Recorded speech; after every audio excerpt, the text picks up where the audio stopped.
Up next on The Bottom Line, Council Vice President Roger Berliner assumes new duties. The Council President lays out priorities at the county's first delegation meeting in Annapolis, and we sit down with a county leader who has served our region for more than 40 years. Thanks for watching, everyone. I'm Susan Kennedy. Much of the work of the County Council takes place not just in their offices in Rockville, but also with agencies and other officials from this region. It's part of the job as council members to improve our bottom line. We begin first with the election of Council Vice President Roger Berliner to chairman of the board at the Metropolitan Washington Council of Governments, where area leaders come together to address major issues in our region. Berliner was first asked to serve on the Council of Governments back in 2007. He was vice chair of the board last year, and this year will sit as chairman of the board.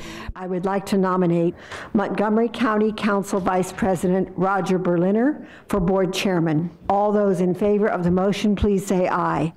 Aye. Berliner says he appreciates the quality of leadership at the Council of Governments and plans to use that expertise to build better connections between leaders. So to have the opportunity to lead this group and lead our region for a year is really, I am quite honored. One of the wonderful things about serving at COG is that you do build these relationships. And so what I have done is worked with Fairfax County on transportation issues. I've worked with Prince George's County on similar sets of issues. And those relationships start here. And so you start learning from your colleagues what their issues are. You see the commonalities and you say, let's work on this together. So that helps our region, it helps our county. Goals for his term as chair include increasing economic competitiveness and addressing the transportation needs of our area, which includes the State of the American Legion Bridge and Metro. Metro cannot fail, and so we really want to help make sure that Metro is everything we want it to be, aspire it to be, plus to grow our regional economy. For far too long we have competed. We need to now move into a new era of collaboration and grow our economy, not cannibalize it as we have in the past. Our aspirations are high, and I think Roger has the skill set, the substantive side. You know, he's been a great leader for council governments on energy and environment issues. He's a win-win guy, so he'll be able to move his peers, I think, in a positive direction. There's definitely a sense of frustration. Newly appointed Metro Chair Paul Wiedefeld, just into his second month on the job, was on hand for Berliner's first meeting as chair. He told the board he's focused on repairing Metro's reputation not only in the eyes of the public, but from the inside of the organization as well. There is this strong desire and commitment to get us back to where we were and actually to go beyond that. And I think the word that I keep using is pride. Is basically there's this sense of we want to invigorate the pride that we've had in this system for decades, and to do that. And that's, again, I'm hearing that from my employees, and obviously I'm hearing it from the community. And from his perspective, Berliner is the right candidate to lead the Council of Governments through the challenges facing agencies across the board. Obviously he gets it. You know, he understands how important this system is. And again, I think what I like, what I've heard from him and speaking to him, it's not only just what's happening today, which is, super important, but that's my job, but he's also thinking further down the road and thinking into the future, and I think that's very important. That's excellent. This is what Washcog does and should be doing, so I think it's very, very encouraging. Fairfax County Executive Sharon Bulova shares that view and says Montgomery and Fairfax can use their strengths to build upon our region's numerous assets. Montgomery County and Fairfax County like sisters. So, and actually I look at the region that way, that the region is a family, and especially Montgomery and Fairfax, we have so much in common, and sometimes we compete with each other, we compare ourselves with each other, but really I think it's a positive relationship, and I think that working together, we're good for the region. Though the position will require an additional time investment from Berliner, he says this role will make him a better county council member. Is it going to be a tough balance? Well, actually, it's not a tough balance because they do work together. It is a significant time commitment, particularly given the things that I want to accomplish during this year. We'll have trade missions. We're going to have a big Metro task force that we're going to work hard on.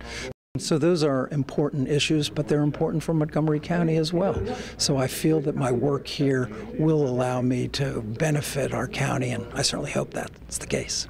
From the offices of COG in Washington, D.C. to the halls of the state capitol in Annapolis, where Council President Nancy Floree was on hand for the first meeting of the Montgomery County delegation. And this is a huge thing for Montgomery County. It was an opportunity for Floree to outline the priorities of the County Council for the upcoming General Assembly.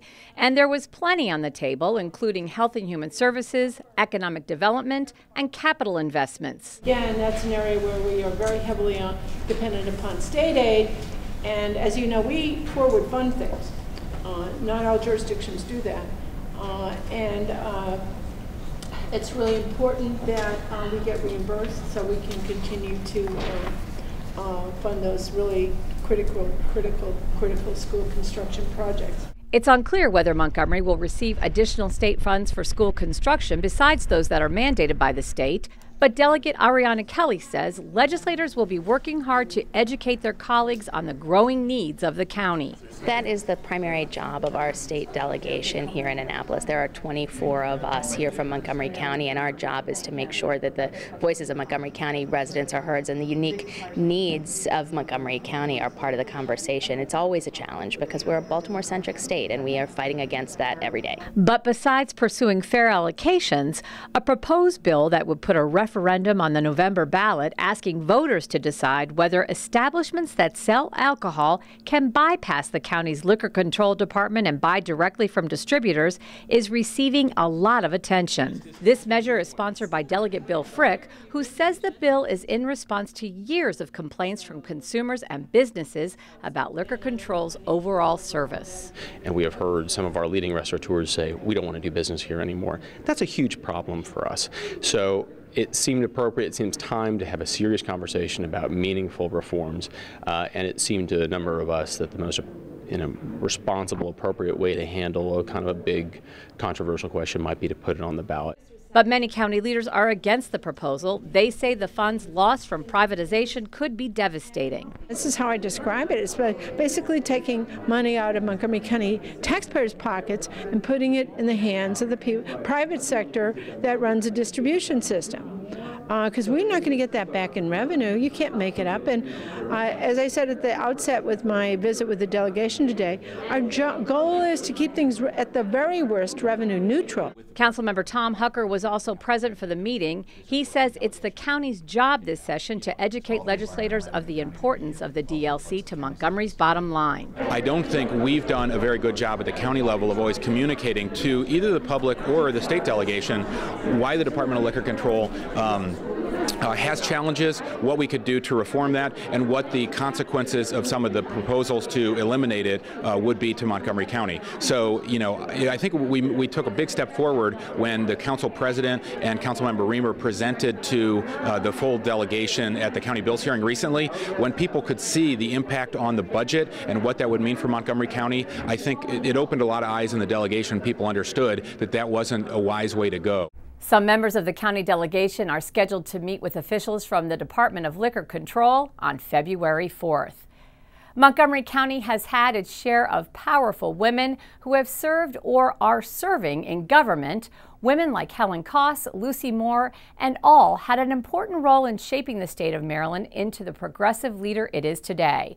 But one particular public servant has challenged the political glass ceiling in the state of Maryland and has done so with humility and grace. I am very happily serving my 4th term and hope to do it very well. When you ask State Treasurer Nancy Kopp if she is proud of her stature in Maryland politics, her answer might surprise you. Am I proud to be the only woman in constitutional office? Not the least. There ought to be more. I think our state would be better, our politics would be better. A diversity brings with it different perspectives, different understandings, and the need to open up to different perspectives. Nancy Kopp graduated from Wellesley College in 1965. After that, she spent some time in graduate school in Chicago until her husband received a job offer from the U.S. Department of Justice. She worked briefly on Capitol Hill before taking a job with the Montgomery County delegation to Annapolis. It didn't take long for her to decide to run for office. She was first elected in 1974 to represent District 16 in Montgomery County. And I decided I had a lot of things I wanted to do. There had been an episode of corruption in Maryland, and I was the person who was going to set it straight. And I banded with other people whom I had met in Annapolis. I ran.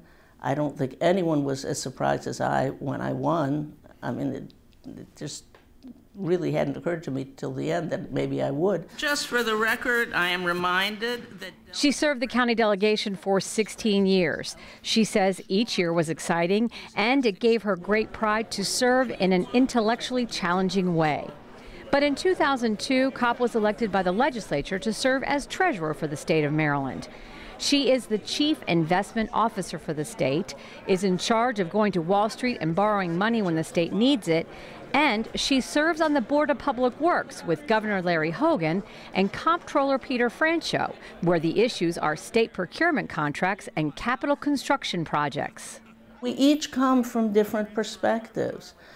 Personal perspectives and institutional perspectives. And no, we don't always agree.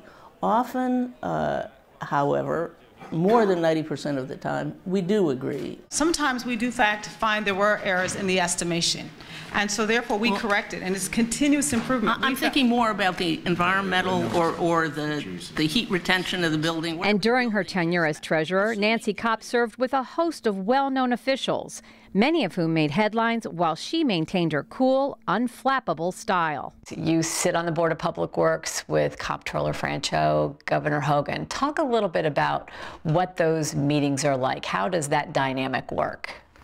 Well, they're always very interesting. We often disagree in style more than in substance. And my style is very different than Comptroller Franchot's style. It's very different than Comptroller Schaefer's style had been. And the governors vary. O'Malley is not Hogan, is not Glendening, is not Ehrlich, is not Schaefer, naturally. The comptroller is much more comfortable using the board as a bully pulpit for a number of issues that may or may not be before us. That's not my style. If I disagree with something that he's saying or the governor's saying, I just say, excuse me, I disagree, let me ask a question, and I try to, through the question, show the way I disagree. To leave the impression that nothing has been done, I think really is well, the comptroller now is pretty clear. We're not waiting until 2021 to fix the air conditioning in Baltimore City and Baltimore County. Of that. It's not going to happen. 2016 will mark Nancy Kopp's 46th year in political office. As she looks back on her career, she says she is most proud of her early work on the Displaced Homemaker Centers, helping women to obtain credit cards, and the biggest issue she was involved in, the reorganization of Maryland's higher education system. And what that meant for our area here, actually, was that if a student didn't get into his first choice, say College Park, he could get into another choice, UMBC or Towson, Salisbury, Bowie, which promised as good and strong an education. And that in turn allowed College Park to sort of rise into the major national research campus that it is now. Without the parents insisting that it not do that it simply be a comprehensive campus to which their children, mine and our neighbors, could attend. So I think after 20 years, it has turned out that it has created one of the best articulated and finest and most highly ranked university systems, not just the institutions, but the system as well as the institutions in the United States. Nancy Kopp's fourth term as treasurer isn't up until 2019. She says though the state took a hit during the most recent recession, Maryland's fiscal house is in good order today. With all that she's accomplished and the legacy she's created, is she looking to continue her quest beyond this term? Are we thinking about a fifth? Is that or is it one day at a time? We're not thinking about anything except doing as great a job as we can for the people of the state. To learn more about the functions of the State Treasurer's Office, you could visit their website at treasurer.state.md.us. Well, that does it for this edition of The Bottom Line. For County Cable Montgomery, I'm Susan Kennedy. Thanks for watching.